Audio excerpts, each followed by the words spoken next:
अक्सर भगवान से कष्ट की समस्या के बारे में तरह तरह के प्रश्न पूछे जाते थे। ये प्रश्न शैक्षिक नहीं बल्कि निजी हुआ करते, क्योंकि अक्सर दुख के क्षणों में ही लोग उनसे दिलासा लेने आते थे। उन्हें महर्षि के मौन प्रभाव से ही असली सांत्वना मिलती, परंतु वे सैद्धांतिक प्रश्नों के भी उत्तर दिया करते। अक्सर वे उत्तर प्रश्नकर्ता को इस ओर ले जाते कि वह देख सके कष्ट किसे हो रहा है, वह कौन है जिसे संदेह हो रहा है, क्योंकि आत्मा कष्ट से परे है और इसके साथ ही संदेह से भी परे है। कई बार वे यह भी कहते कि जिस चीज़ से व्यक्ति अपने अज्ञान की अवस्था से असंतुष्ट होता है और आत्मा की तलाश करना चाहता है, वह उसके लिए लाभदायक है और अक्सर कष्ट उसके लिए यही कार्य करता है। भगवान ने कहा, आत्मा का आनंद सदा तुम्हारा है और आप पाएंगे कि आप इसे आसानी से पा सकते हैं। दुख का मूल कारण बाहरी संसार में नहीं, आपके भीतर बसे अहम में है। आप अपने पर सीमाएं लगाते हो और स्वयं ही उनसे उठने का संघर्ष करते हो। अहम ही सारी अप्रसन्नता का मूल है, इसी से आपकी सारी समस्या आती है। आपको जीवन की घटनाओं में दुख का कारण खोजने से भी नहीं मिलेगा, क्योंकि असली कारण तो आपके भीतर है। आपको बाहरी वस्तुओं से जो प्रसन्नता मिलेगी, वह भला कितनी देर तक बनी रह सकती है।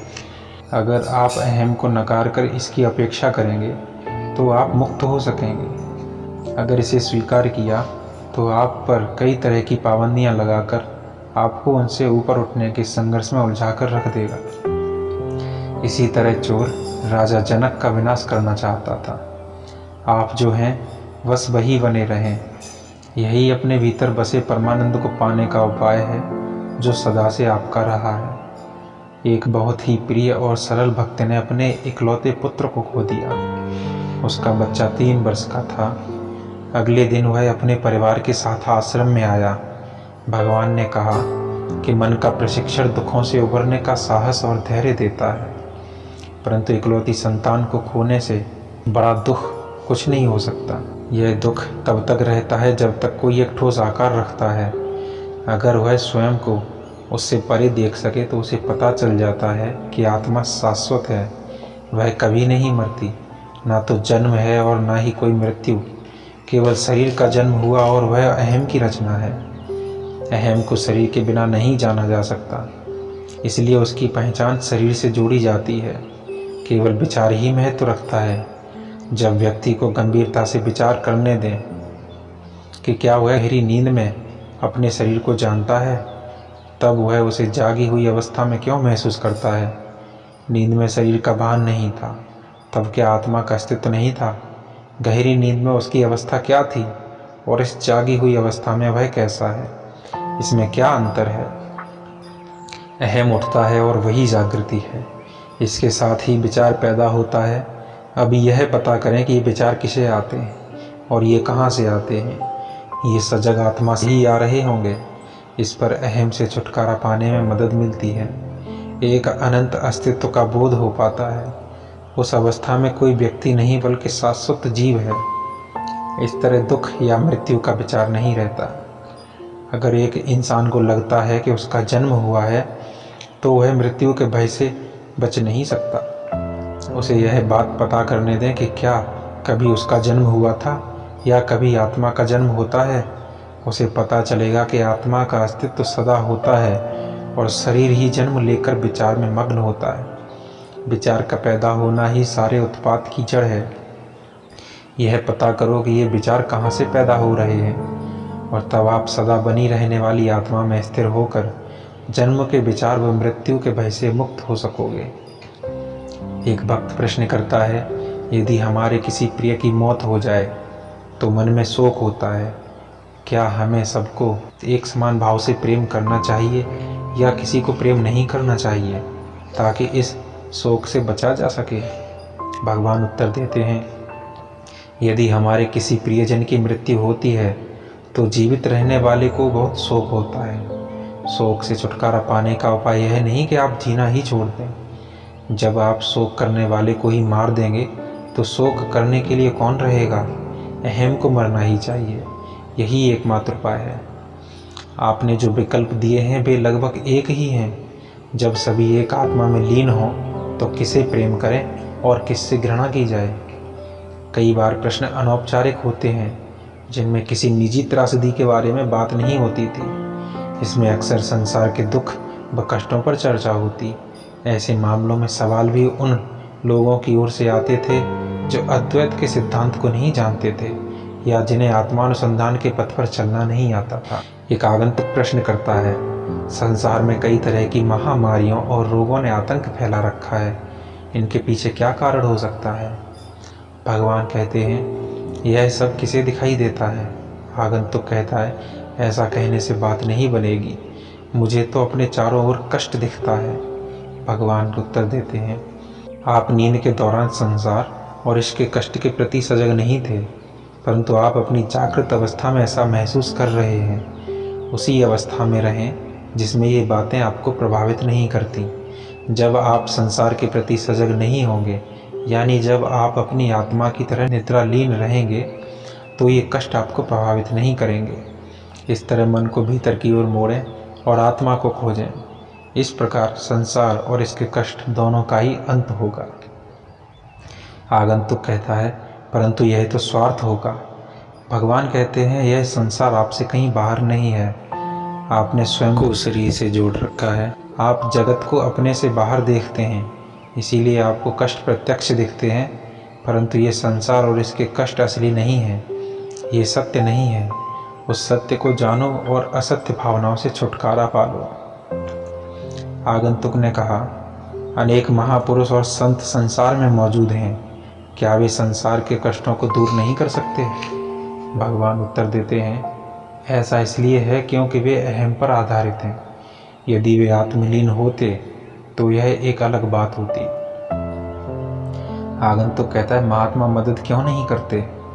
भगवान उत्तर देते हैं, आप कैसे कह सकते हैं कि वे नहीं जानते? सार्वजनिक भाषण, बाहरी गतिविधि आदि महात्मा के मौन से बढ़कर नहीं है। वे अपने मौन के माध्यम से ही दूसरों से अधिक प्रयत्न करते हैं। आगंतुक प्रश्न करता है, हम संसार की दशा को सुधारने के लिए क्या कर सकते हैं? भगवान उत्तर देते हैं, अगर आप पीड़ा से मुक्त होंगे तो संसार में कहीं भी पीड़ा नहीं होगी। अब समस्या यह है कि आप संसार को अपने से परे देखते हुए सोच रहे हैं कि इसमें बहुत पीड़ा है, परंतु ये संसार और पीड़ा दोनों आपके भीतर हैं। अगर आप भीतर की ओर मुड़ेंगे तो आपके लिए कोई पीड़ा नहीं रहेगी। आगंतुक ने कहा, ईश्वर तो संपूर्ण है, उन्होंने इस अधूरे संसार की रचना क्यों की? एक काम से लेखक की प्रकृति झलकती है, परंतु इस मामले में ऐसा क्यों नहीं है? भगवान ने उत्तर दिया, क्या आप ईश्वर से भिन्न हैं कि आपको ऐसा सवाल करना चाहिए? जब तक आप स्वयं को देह मानेंगे तब तक आपको यह संसार अपने से बाहर दिखता रहेगा। आपको यह अधूरा दिखता है, परंतु ईश्वर और उसकी रचना पूर्ण है। अपने शरीर या अहम के साथ जुड़ी पहचान की वजह से आप इसे अधूरा जानते हैं। आगंतुक ने प्रश्न किया, आत्मा ने स्वयं को इस दुखी संसार के रूप में क्यों प्रकट किया?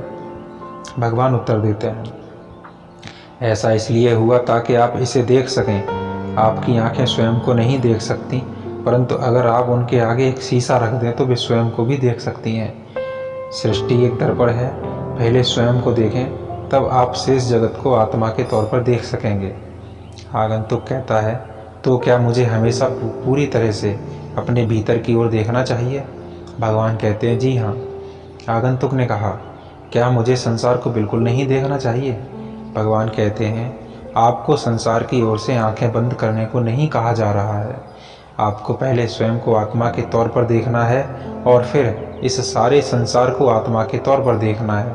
अगर आप स्वयं को शरीर के तौर पर देखते हैं तो संसार बाहरी दिखेगा, और यदि आप आत्मा हैं तो यह संसार आपको ब्रह्म के तौर पर दिखेगा। समस्या यही है कि इस भौतिक जगत और शरीर को असत्य के तौर पर देखना बहुत कठिन है। भगवान ने निम्न वार्तालाप में इस बात को माना है। एक भक्त प्रश्न करता है, मेरे दांत में बहुत दर्द है, क्या यह केवल एक विचार है? भगवान कहते हैं, जी हाँ। भक्त, तब मैं यह क्यों नहीं सोच सकता कि दांत में कोई दर्द नहीं है और इस तरह मैं अपना इलाज कर सकता हूँ? भगवान ने कहा, जब कोई अपने विचारों में गुम या नींद में हो तो उसे दांत का दर्द महसूस नहीं होता। भक्त कहता है, परंतु यह फिर भी बना रहता है। भगवान कहते हैं, संसार की सत्यता के बारे में मनुष्य की धारणा इतनी पक्की है कि इसे आसानी से हटाया नहीं जा सकता, परंतु यह संसार उस मनुष्य से ज़्यादा सत्य नहीं है जो उसे देख रहा है। भक्त प्रश्न करता है, इस समय चीन और जापान युद्ध जोरों पर है। अगर ये केवल कल्पना में हो रहा है तो क्या श्री भगवान कल्पना कर सकते हैं कि ये नहीं हो रहा, ताकि इस पर रोक लग सके? भगवान हंसते हुए उत्तर देते हैं, प्रश्नकर्ता के भगवान भी उसके चीन जापान युद्ध के विचार जितने ही सत्य हैं।